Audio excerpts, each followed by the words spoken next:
Hey, peace, y'all. Been a minute, been busy. Um, but what I wanted to come on and discuss today is just how great our class and our program was and is.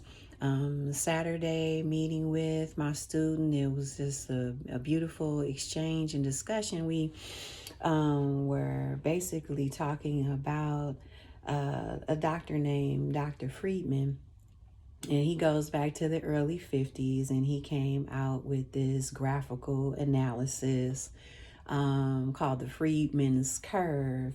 And they still utilize this basis to, I guess, navigate a woman's contractions, the progression of a woman's contractions. And so we were, discussing active management versus expectant management. And Friedman's curve will fall under the active management, meaning in the hospitals, when you get there, of course, they, monitor everything, your pressure, and hook you up to the monitor to track the contractions, and give the cervical exam, to see how many centimeters mom may have progressed, if any, upon her arrival there. It was just interesting. Our discussion was interesting in the fact that, so many men, or, the patriarchy, if you will, have named, their findings or research, like a little flag over woman's body, just like they have done with Mother Earth. The colonizers came and, they set the flag, and then they went probing everywhere, okay? And basically claiming territory when we were already here. Woman has been here, for eons, okay? Beyond millions and billions and trillions of years, okay? So anyway, we just found that, interesting. And within all of the courses, the goddess awakening the goddess within, level 1 for self-care, as well as level 2 practitioner trainings, we just find the more and more that we study the divine body of, the goddess, her feminine essence, and her womb, man and stuck his name on, our parts, So a lot of my students in the past, they have, it felt like they wanted to form a coalition, like, to rename the body parts, after women, you know what I'm saying? Me, myself, I'm grateful that we have advanced in technology in some respects. I hold on to the past because I believe that I know that past and present and future are all in one. There's no degree of separation. So therefore, our divine ancestors, our ancestors, okay, they basically have already fulfilled these missions, as far as the study of the body and the keeping of the body and the workings of the body and the first heart and the first brain, and they knew all of the powers of each one of our organs, namely and respectively the womb. The womb is patterned after the ankh, okay? So that's not, it's not that's not the reason why I have my God Hop original. What's up, Sarak? Um, uh, you know, I didn't wear this today. It's just kind of like, that's just how spirit flows with me or whatever. But you can see just on the ankh, the woman's womb, the fallopian tubes, okay, space, time, and existence, okay, and this is the birth canal, okay, this is the portal, the womb, all right. So we started speaking on my student and I just this Saturday, and I actually have one coming up in like 10 minutes, so I got to get going, on active and expectant labor. And so this guy Friedman, Dr. Friedman, you know, even now today, they monitor according to, I guess this S-shaped curve or whatever, as far as the progression of labor, keeping the time, when, time is of the essence. Time is between mother, the baby, the father. Okay. It shouldn't be rushed.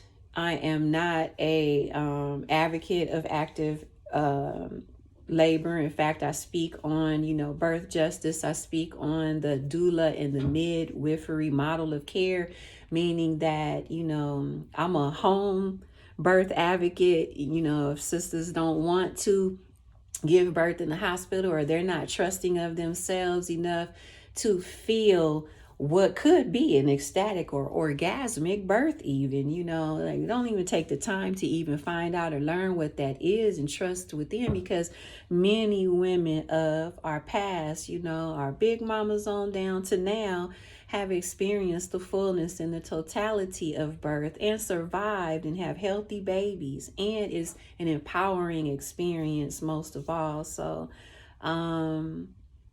when we get into, time and speeding up labor with, oxytocin and a different labor progression, or what I call artificial drugs, we get into those protocols, then we're taking the strength or the power of the nature out of birth. Even though I don't judge women, some women are not tolerant of pain well, and since these things are available, these modalities are available, then by all means, if that's what it is that you feel that you need, I support that. You know what I'm saying? I support the whole body, the psyche, the mind, the spirit, of woman during birth, whatever she decides, if that's her plan. Okay, that's what I adhere to and I support, as her doula, or if she's, in home birth, as her midwife. Okay, lay midwife. So early labor, once that starts, it could last anywhere from like 30, 45 seconds, a duration to 5 to 20 minutes before the next one comes. Okay, and then that decreases like over time, but there's like no set time. Like my student was just sharing with me how she was assisting a sister who was of high risk pregnancy, and nothing was basically being reported or recorded on the tape, on the monitor, contractions monitor.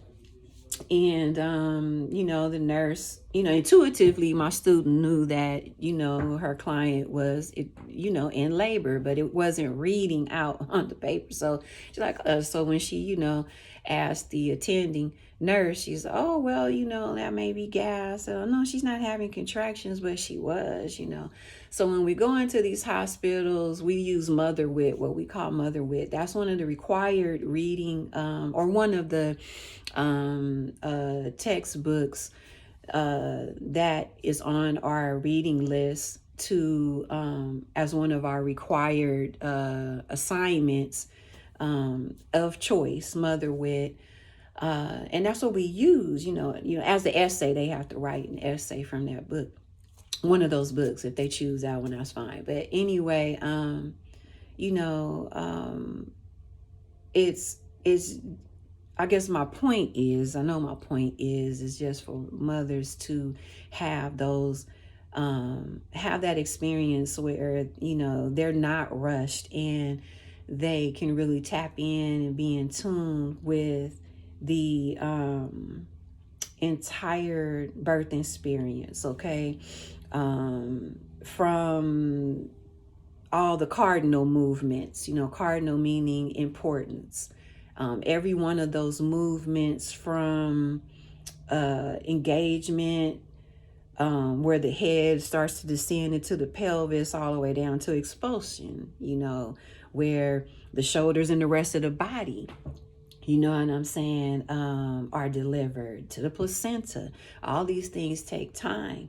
And as coaches, as birth mentors, and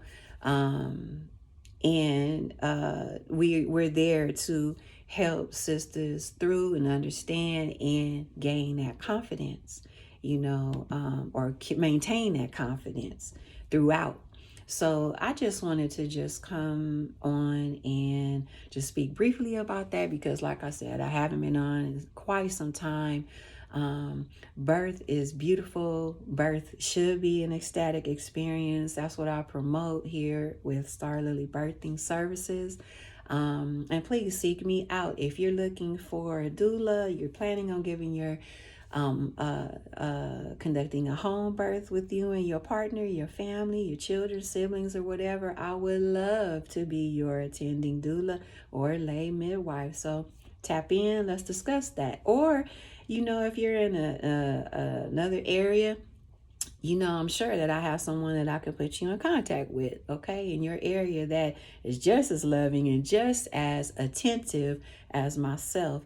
And classes are still going on. So sisters that are out there that are answering their calling or wish to answer their calling in the the arena of birth and becoming a doula, please, contact me. Or if you've finished your doula certification elsewhere and you want to come through a spiritually based midwifery program that prepares you for the NARM exam, National Association of Registered Midwives exam, then tap in. I can lead you in that direction.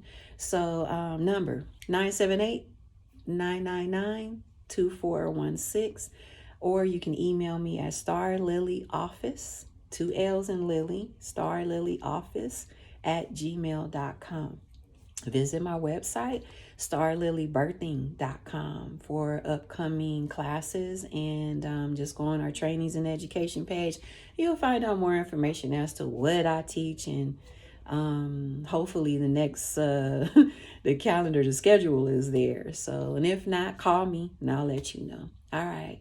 So again, peace be unto you and yours. Much love, and I'll tap in soon.